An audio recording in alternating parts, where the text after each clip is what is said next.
Hi, I would just like to talk about the Enneagram, just a quick moment. Basically, someone was talking to me today about fears and the inner monkeys that, that tell us we are crap, we are worthless, we are this and we are that. But, and which is interesting, is because of the Enneagram, which I constantly refer back to,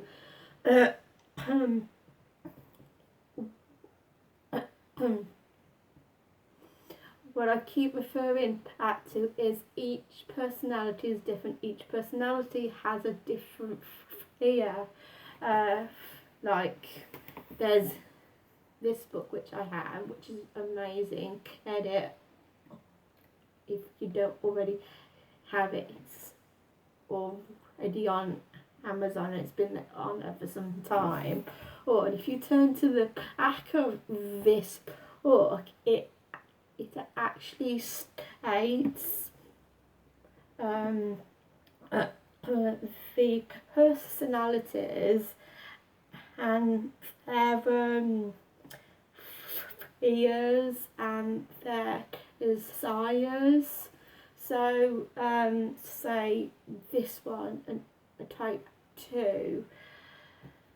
Okay, it's of being unwanted, unworthy of being loved.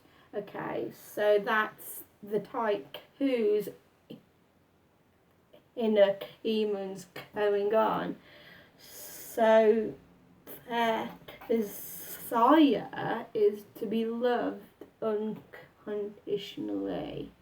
To understand this more, you have to go and do your research into the Enneagram to kind of understand what's motivating them and what's the root cause. But what is interesting here is, I don't know if you can see, but that's their actual demons in their heads. But if you look down here, this up there and this down here is exactly the same. Basically, they have behaviours that drive other people away. And what I have learnt with a type 2 is they can be the most sweetest, loveliest person, but they can get very aggressive. And so when they are unhealthy, just imagine that Enneagram symbol. When they are unhealthy, they take a leap to a number 8 and they act out characteristics of a type 8. So there's a lot of fire in 2s. And this is on the next page, which is the personality type 3. This was the person this morning who was talking to me, so I could see a lot of myself in her. Basically, she was telling me, stop. Well, not just me, other people. Don't tell yourself that you're a failure, that you're worthless. Well, actually, what's interesting is that's her fear, and I could identify with that because we are of the same personality. And it actually is, the basic fear is of being worthless. Then it goes all the way down the page until they reach their utmost unhealthiest levels, and their basic fear is realised that they are rejected as worthless. But in actual fact, they're not. It's just what we tell ourselves. It's our stories that we make up in our heads. Oh, if I don't do this, they're going to think of me as a failure. If this happens or that happens, they're not going to think much of me. You know, it's our inner demons, our inner monkeys that tell us all the wrong things, which in actual fact leads to what we feared in the first place.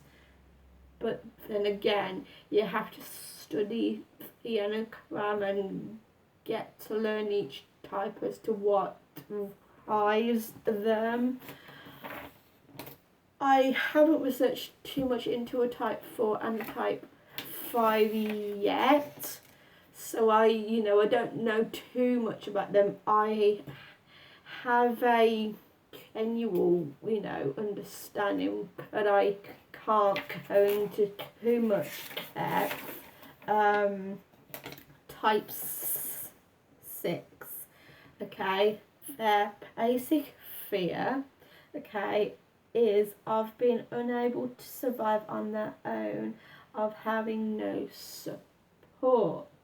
Now, being a type 6, this often means that you rely on other people to help you, to support you. Now, of course, we all need help and support, don't get me wrong, but as I have mentioned, each fear is specifically linked to a different personality. So what's a fear for one person is different to another person.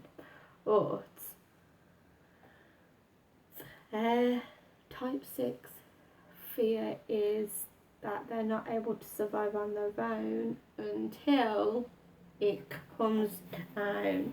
So I don't know if you can see again, that's their basic fear, and this is all the thought process and things that happen and the characteristics which in actual fact leads to this.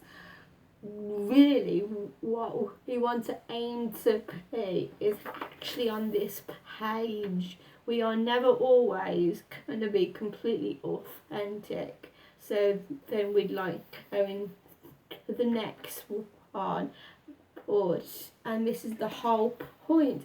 We all have to realise our worth, our self-worth, and what motivates us.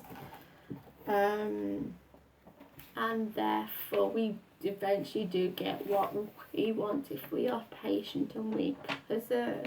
Okay, so a type 7 is a type 7, when I've hung around with type 7s, they like to keep the energy upbeat and happy, and they want to tune out negative emotions.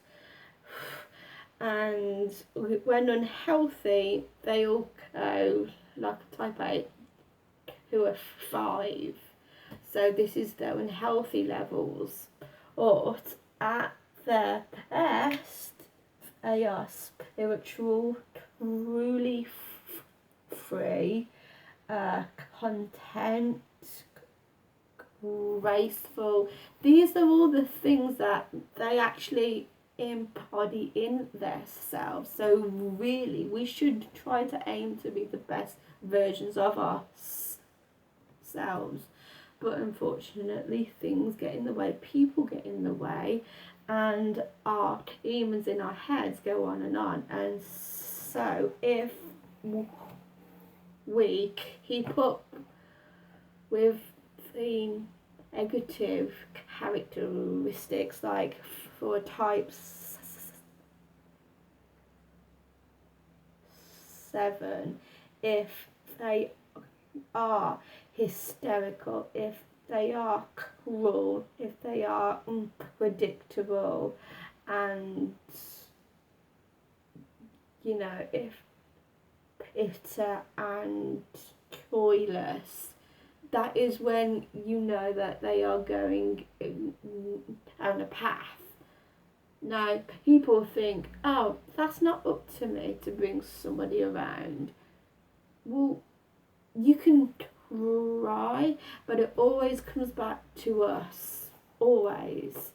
And the fear, as it is in the beginning, as it is in the end, is that they are in pain and that they are deprived of what they need to be satisfied and happy. Now, before I get into a type 8, I just want to quickly talk about the type 9, which is interesting, is because under stress, I mean, most people would think that you are angry, you are crying, and you are lashing out. They actually don't. They have actually become lost and separated from the people kind of about. What they've actually done is become that in their heads. They just completely tune it out. They block it out.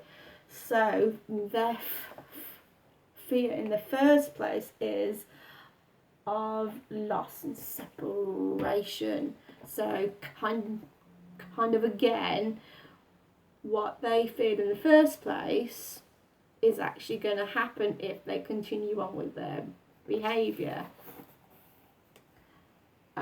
Quickly, because I don't have much time, type 8, their basic fear is being harmed or controlled by other people.